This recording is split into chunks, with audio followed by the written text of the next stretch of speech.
Charlie Teo is one of Australia's leading neurosurgeons. He's known for his trailblazing work saving lives, but he's no stranger to criticism, often taking on cases that others consider too complex or too risky. Now, Dr Teo has been forced to defend the cost of his work after questions were raised about the number of patients relying on GoFundMe pages to afford his surgery. Dr Charlie Teo joins me now. Dr Teo, good morning. Georgie, good morning. This, of course, all arose after Henry Wu, Professor of Surgery at the University of Sydney, took to Twitter asking why there were more than 100 crowdfunding sites that mention you and seek donations for your services. You'd be aware some patients have to rely on charity to afford your expertise, and I'm wondering how that sits with you ethically. Well, I don't think it's unethical to raise money to use the private health system. I mean, some people do use it unethically. They lie about their conditions, they exaggerate, they keep the money, excessive money for personal needs and don't donate it back to charity. So, I mean, some of the practices are unethical, but the actual concept of raising money to try and afford a doctor that doesn't work in your system or doesn't work in your state, I don't think is unethical. Professor Wu has tweeted, and I quote him, "Something is seriously wrong if a terminally ill girl with a brain tumour has to raise $120,000 to have surgery Dr Charlie Teo has offered to do for $60,000 to $80,000. Dr Teo, if it's a valid procedure, why isn't it covered by Medicare in the public hospital system? Yeah, so let's get our facts straight first. The fact is that although some patients do have to pay over $100,000, that doesn't all go to the surgeon or even the team.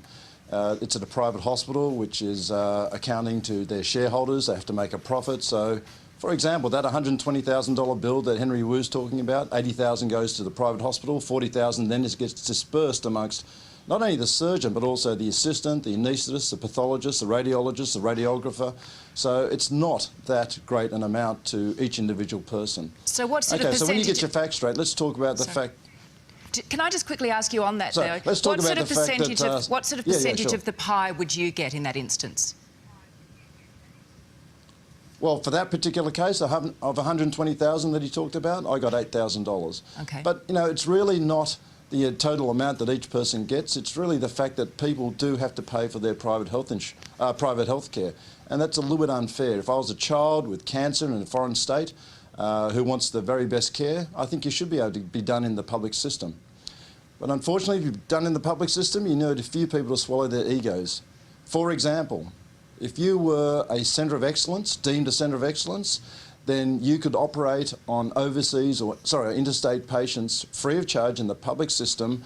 But to be called a centre of excellence, you need at least 3 or 4 neurosurgeons to say that that doctor is doing something different to us, and that's not going to happen.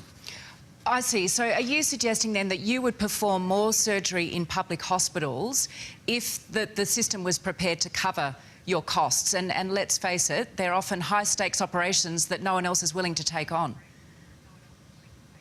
No, it's even better than that, Georgie. I'll do it free of charge. I mean, for the last 20 years, if I get an interstate patient who's poor, who doesn't have private health insurance, they have 2 options.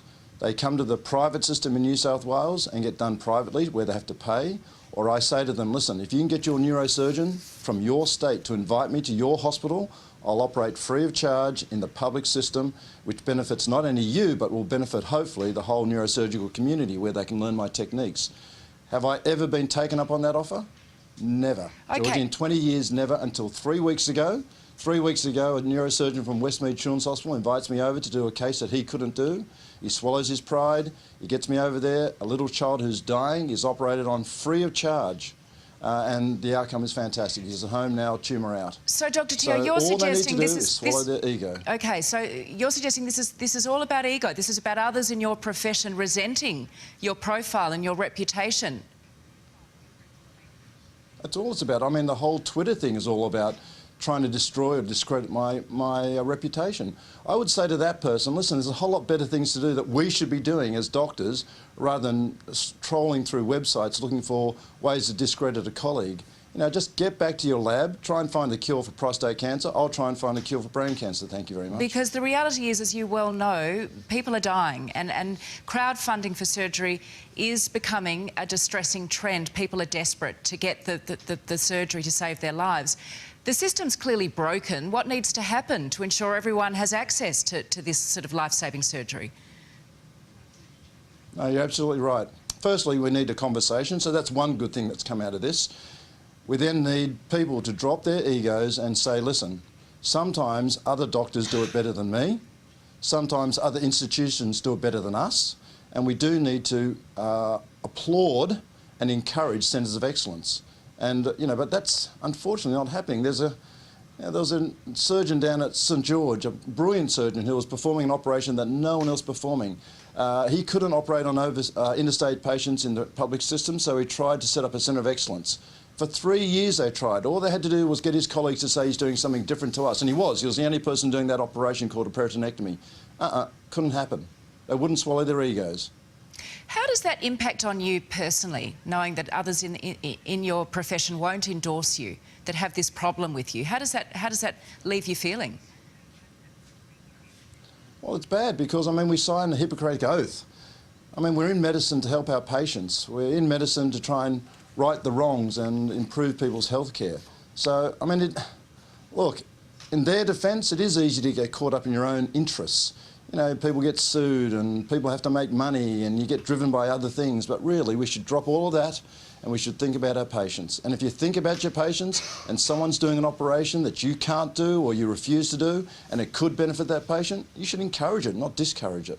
I want to just quickly finish by asking you about a report out today. Nine's newspapers are reporting that the public psychiatric system is suffering, with many disillusioned experts pulling out and turning to private practice. It's another indicator, isn't it, that our public health system isn't coping?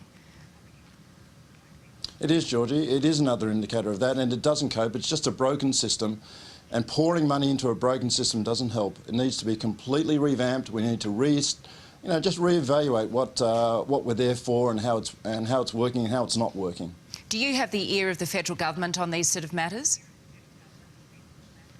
Look, Joe Hockey was a good friend of mine, and I spoke to Joe about it when he was Treasurer, and, look, in some ways their hands are tied. It's very, very difficult to right something that's been established for so long wrong.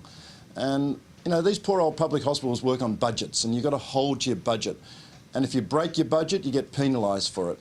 So when you develop a centre of excellence or you're encouraging patients to come from all around the state, all it's doing is sucking up your budget and then you go over. So in many ways, it's actually, the most efficient public hospital is an empty public hospital.